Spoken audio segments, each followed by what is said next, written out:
researches into the cause, nature, and treatment of the most prevalent diseases of India.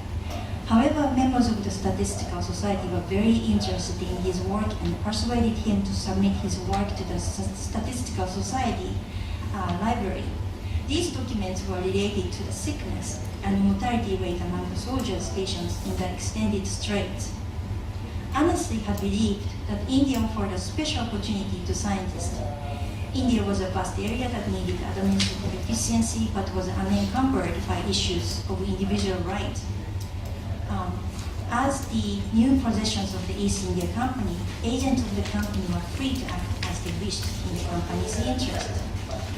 The problem that Amrith faced was that if you were trying to identify the impact of locality of the Bengal Army and the Madras Army, there are many other cultural and religious obstacles to a clear view.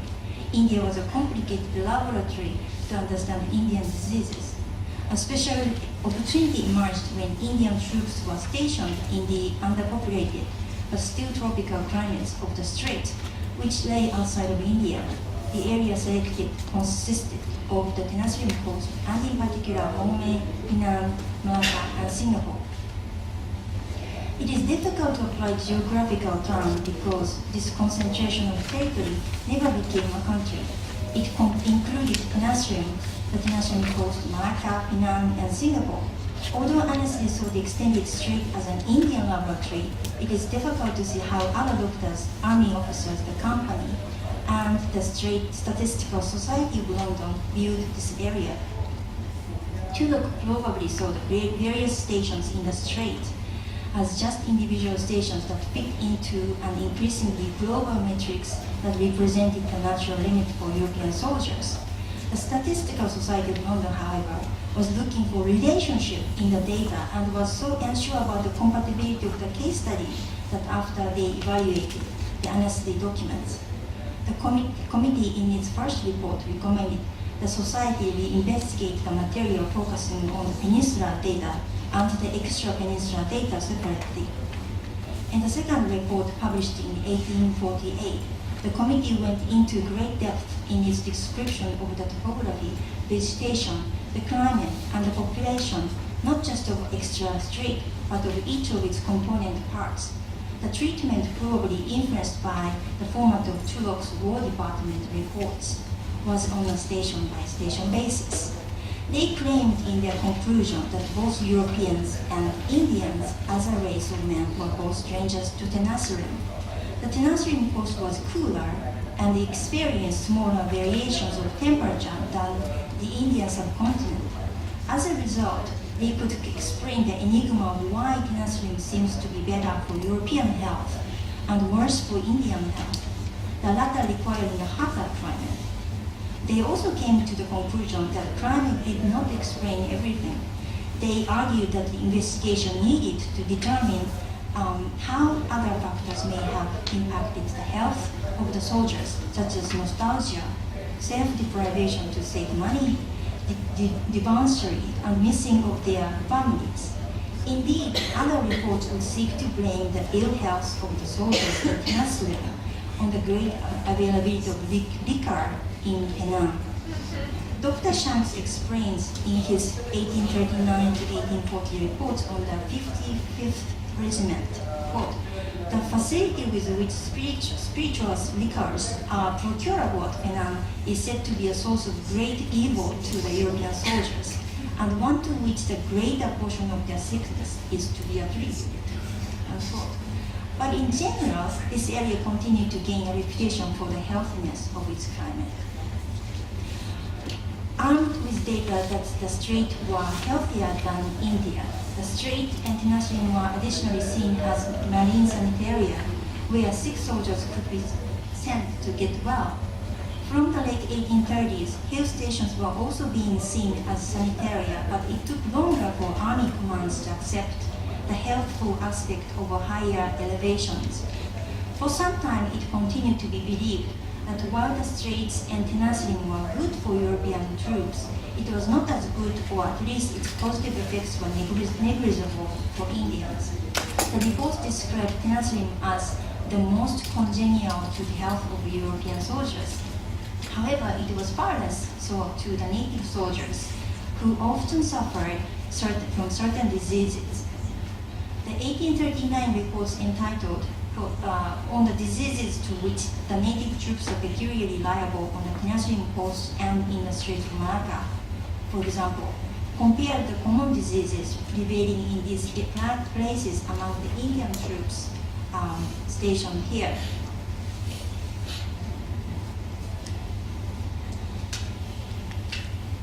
Many diseases, the 1839 reports claimed, occurred in both places in a varying degree, such as fever, ulcers, low complaints diarrhea, rheumatism, atrophy, and cutaneous infections. However, the most common and destructive problems among the Indian troops were ulcers, the phagedenic ulcer being reported as very prevalent among these troops in the monsoon seasons. Ulcers were especially common among those who were newcomers and had not yet been assimilated to the climate of both Penang and Peninsula. By the 1850s, this view changed as well, Peninsula and the Strait being viewed as healthy for everyone regardless of race. As the Civil Sergeant Melville claimed in his 1853 report, a glance at the inhabitants of Melville is sufficient to show the healthiness of the climate. Men from India and Bengal soon become more robust and muscular so as to be scarcely recognizable after a year or so as natives of those countries. The healthiness of the climate is no doubt in a great measure owing to its changeableness. All these peculiarities of the climate appear to render the country particularly favorable to Europeans who have been sometime in India and to whom the too sudden transition into a much colder climate might be prejudicial. Unquote.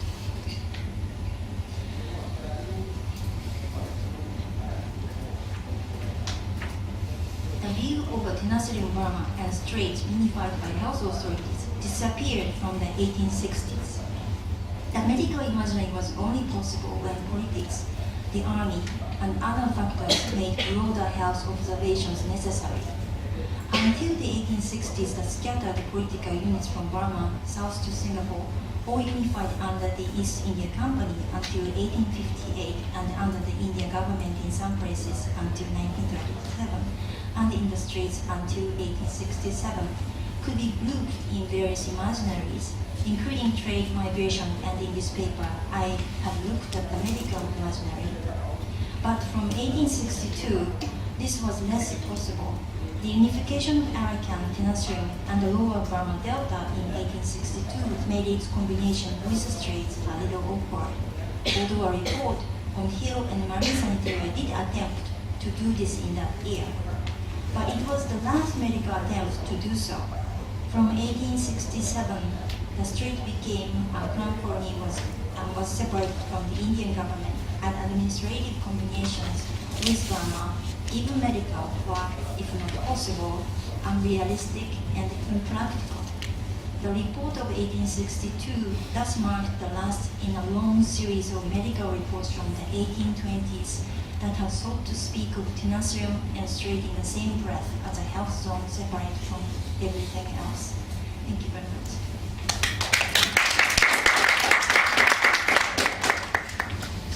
So this is a rather dry title, but this kind of encompasses what I wanted to talk about today, which is drawn very much from my PhD research on Penang Rangoon and Bangkok. But I'm going to focus on Penang Rangoon, but I thought I would start and take a cue from Neil Kaur, who, when he was in Yangon in May, giving a wonderful talk to many members of Burmese society and including government officials, began his talk with a very personal story about the way Burmese women dressed in their lungis reminded him of his grandmother in Penang, and had these wonderful photos of Burmese street signs and Burmese temple. And it really seemed to connect a lot with, especially with government officials had been listening to presentations from Singapore, Hong Kong, and London. But I think there was a story there that these kind of intimate connections that really made an impression. So I think there's something about first impressions of a place that are at their most vivid. So I thought I would begin by just talking about when I first came to Penang. I'd been to Penang as a child, but I came to Penang, as an adult after finishing college, and I'd never done Southeast Asian history before. But I had taken a trip and saved up some money to travel around Southeast Asia, and I'd spent about 3 weeks in Sumatra eating nasi goreng and traveling around. And then I took the ferry from Medan to Penang, and arriving by boat was a really wonderful experience, and taking a rickshaw through Little India and seeing the Chinese shophouse architecture, eating the kind of multitude of different food, and it was a very impressionable experience for me. And going to the Penang Museum at that time, which had an excellent exhibition about migration and all the different communities that had come to Penang, from the Armenians to the Jews to the Japanese to the Chinese to the Indians. And the first sign at that exhibition was they came from all over the world. And it was the first time I'd been in an Asian city, I think, that had really sought to celebrate this history of migration. And it was something that really resonated with me. Canadians are often trying to figure out what we are, because many of us are immigrants. So it did resonate, and having a Malaysian Chinese mother who had a lot of Indian friends, and and having grown up in a few different places, it seemed that Penang was very much home in some ways. So that kind of perspective on Southeast Asian societies always stayed with me, and looking for that sense of this kind of celebration of a cosmopolitan past. And I'd seen it a little bit in Bangkok, having lived there when I was younger, just around the river areas, around Chinatown and Little India and silk markets around there.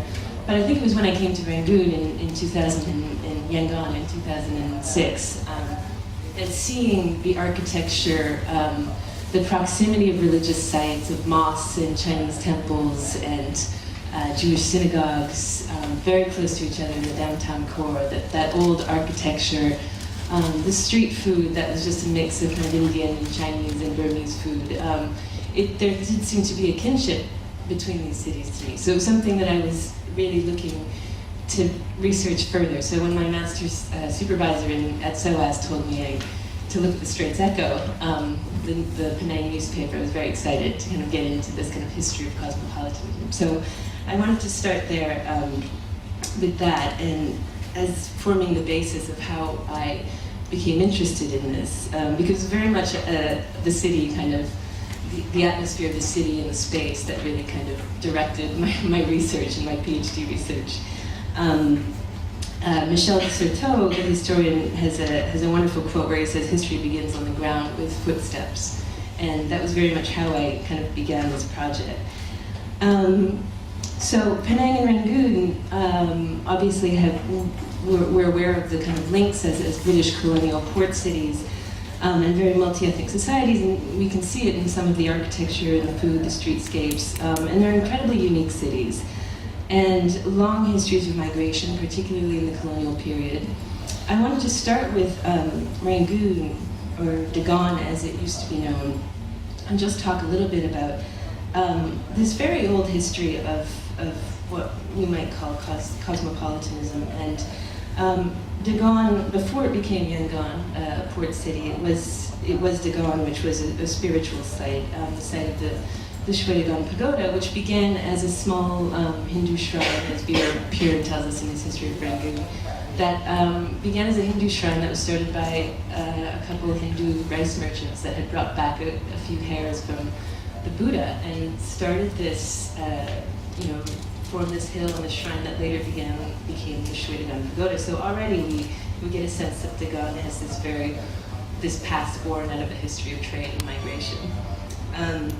It then became a center for religious pilgrimage, attracting traders and religious pilgrims from all over the region. And later on, as Anthony Reid tells us in his map, The Age of Commerce, Pegu was the main city, that was a kind of center for trade coming out of Burma, maritime trade. And Malacca was the city that they had very close links with. And Dagon at that time was a kind of spiritual center that was a satellite of Pegu. So it was still very much in some way involved in this kind of older history of maritime trade.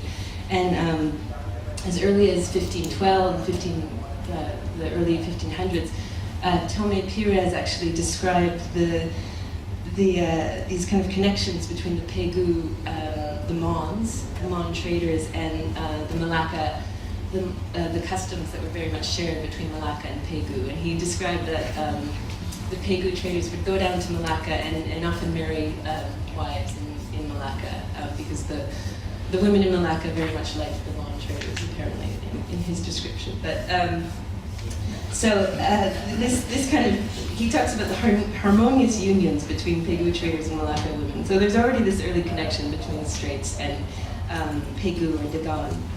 And as we know, the Sultan of Kedah leased the island of Penang to the British, partly as a protection from the Burmese and Siamese during the wars that preceded it. So there is this kind of history, these entwined histories of all these different places. Penang was founded in 1786, drawing on these older histories of Asian trade, drawing migrants, especially from Malacca, so we get this kind of connection with Malacca as well. And both cities being formed on the basis of, Penang especially on the basis of this idea of free trade.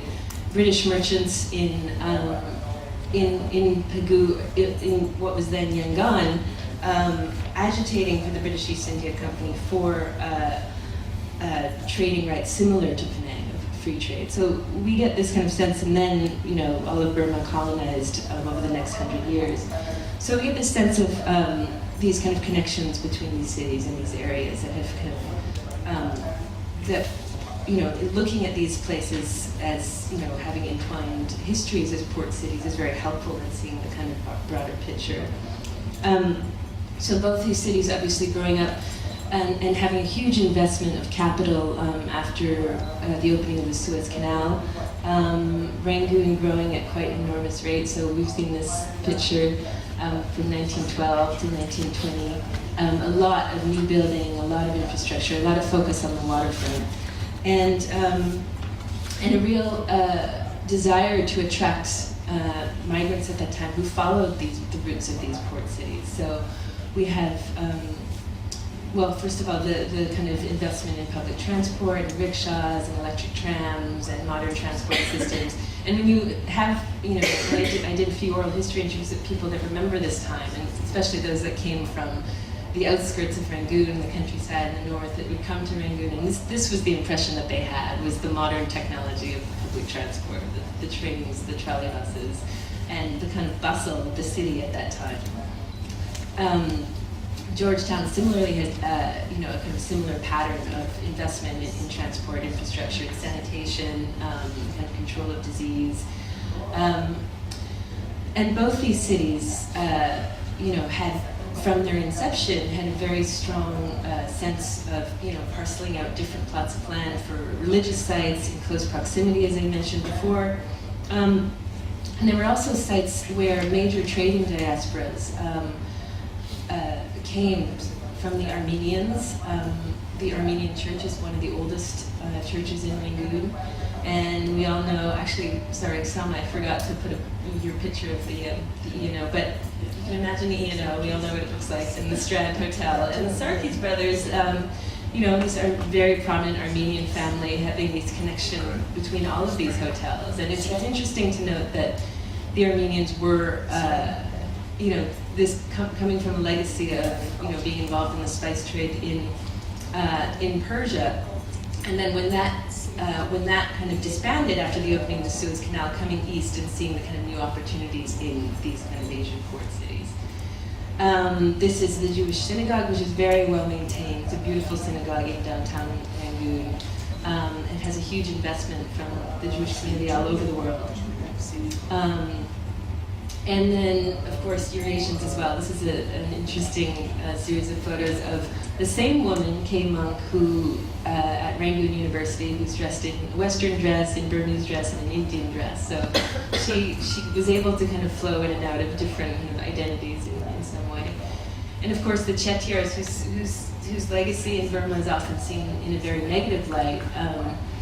They were the people that provided capital for the opening up of the Burma Delta, very important to the rice trade, and were often blamed after the Depression for the dispossession of many rice farmers for their land. But as Michael Edes has argued, that impression often neglects the role of indigenous moneylenders and Burmese cultivators and their own kind of involvement in the market at that time. So Indians were often, in 1930, almost over half the population of Rangoon was of Indian descent. So Indians had a very prominent role in developing Rangoon as a city. And they were often, they were both at the top of the colonial economy as very rich merchants, very similar in some ways to the Chinese here in Penang, but they were also at the bottom. There were many Indian migrants that were the street sweepers, the coolies, the sanitation, people that took care of the city. This is a cartoon from the 1930s of Rangoon types of familiar street figures, and many of them are Indian. One of them at the top there is giving a manicure to a very dainty Burmese middle class or elite kind of person there. So Indians very much a kind of part of the social fabric of Rangoon. And of course, Furnival would argue that the races rarely intermingled at this time and stayed very separate. But one of the things that I've been looking at is the venues really interacted as kind of professionals, as philanthropists, and this is an interesting story of a silk merchant named Haji Mahmud Sifdimiya. This is in Who's Who in Burma, and he was obviously a very prominent, wealthy merchant, but his father was educated in Urdu, Persian, Gujarati, came to Rangoon and was very interested in education. And he founded 2 schools for boys and girls, devoted a major portion of his time to the welfare of the schools. And they educated about 500 to 1,000 boys and girls of many different nationalities. And so he was a very prominent figure in developing the kind of Burmese educational policy and very popular among all different communities in Rangoon. And there's a few stories of figures like this that were very much involved in the kind of multi-ethnic life of the city. Other sites of sociability, the Orient Club, which was a kind of retaliation against the colonial exclusion about the Asians being excluded from colonial clubhouses. So Burmese and Indians and Chinese formed their own club where they could form networks and socialize. And there were also, so this is really a time where you had the beginnings of a very socially conscious middle class, forming new associations, of vigilance societies, of women's groups, of philanthropic societies. The Muslim Free Hospital, which I don't have a photo of today, was established in 1925 in Rangoon, and it was a free medical dispensary for all communities, and it still continues to be there. It had a major role after the cyclone as well in doing a lot of work for different communities. So I wanted to highlight just the investment of migrants into civic culture in this city, very similar to what's happened in Penang, very often by the Chinese community here, I think, and others. So I think so I just wanted to quote the urban sociologist Louis Wirth, who was writing about this time in the 1930s, said that the city is a mosaic of social worlds, where the juxtaposition of divergent personalities and modes of life tends to produce a relativistic perspective and a sense of toleration of differences. And this is a time when urbanism and being of the city, of recognizing that one participates in a space that is shared by many different communities, that consciousness is happening during this time. And many of these communities in these cities did not always speak the same language. In Rangoon in the 1920s, there were religious and secular papers in Chinese, Tamil, Persian, Karen, Bengali, Hindi, Telugu, Urdu, and Kachin. And in Penang and Singapore, there was, of course, Chinese, Malay, Hindi, Tamil, and Baba Malay. And in some senses, English was a language in which people could communicate with the wider world, but also with each other for those that were educated in English. But nonetheless, many, either English or in other Asian languages, the formation of newspapers and the beginnings of it, the kind of transfer of information formed a new sets of identities and connections among all these different communities. And both these cities have histories of very charismatic, influential newspaper editors, from Saravanan Muthu, the Straits Echo here in Penang, to Edward Loyon at the Guardian newspaper in Burma in the 1950s, that really kind of promoted traditions of public intellectual discourse and debate and criticism. This is another image that those of you that have heard me talk before, I often talk about U Rashid, who was the one of Aung San's very good friends and the head of the student union in 1936, and who led the kind of one of the first anti-colonial strikes against the colonial government in 1936. And he's often written out of the story, the kind of Burmese national story, but he was an Indian Muslim, but very well respected among his peers, and lived on in the 1950s, became an advisor to U Nu, was the Minister of Labor, and him and his wife were very prominent in a lot of NGOs in Rangoon at that time. And unfortunately, he left after 1962 with the Nguyen came to power, along with many Indians at that time. So Rangoon, a city of many faces, I mentioned that. I wanted to talk a little bit about modernity and the kind of educational opportunities that emerged at this time. Rangoon had a wonderful university up until the 1950s in Rangoon University. And this is a quote from Mimi Kaing, who is a Burmese author, who wrote about her life at Rangoon University, what the world that opened up for them, and the sense of kind of Burmese dress, food, companions, music. And I've written a lot about the modern women, as has, I've written a lot about the modern girl, as has Chia Ikea at NUS, and it's a kind of interesting element to this period about the kind of emergence of women as intellectuals, as individuals in the public sphere, as people that are shaping kind of modern public life in their dress, in their thought, in what they do. And in Penang, so Chia has written a lot about the critiques of Burmese women and the fashion that they wore and their tendencies to marry foreigners, and how that was a kind of how many Burmese men were critical of that, and but it was interesting nonetheless in thinking about the kind of emergence of women in the public sphere, and the way that many of them did try to stand up for themselves in the press and in what they did at university. In the modern, the Penang press, obviously the modern girl was a hot topic of debate in the 1930s by many different communities, from Indians to Chinese to Eurasians. And I've written a little bit about how the modern girl was a site of this kind of cosmopolitan mentality that we can see in the press. It was very much about, in some senses, very much about love and women's ability to kind of choose their own partners. But in other senses, it was about kind of becoming quite independent at that time and being outward-looking and modern and trying to harness kind of older traditions in a new and reinvigorate them in a new modern way. This is just a photo I've taken from, I can't remember, it's a photo book, but I'll find the citation. But it's just a photo of the Esplanade in Penang. That was a very important site for kind of sociability, for women to kind of go out and be seen, and a lot of young people to go out and be seen. So in both Rangoon and Penang, I think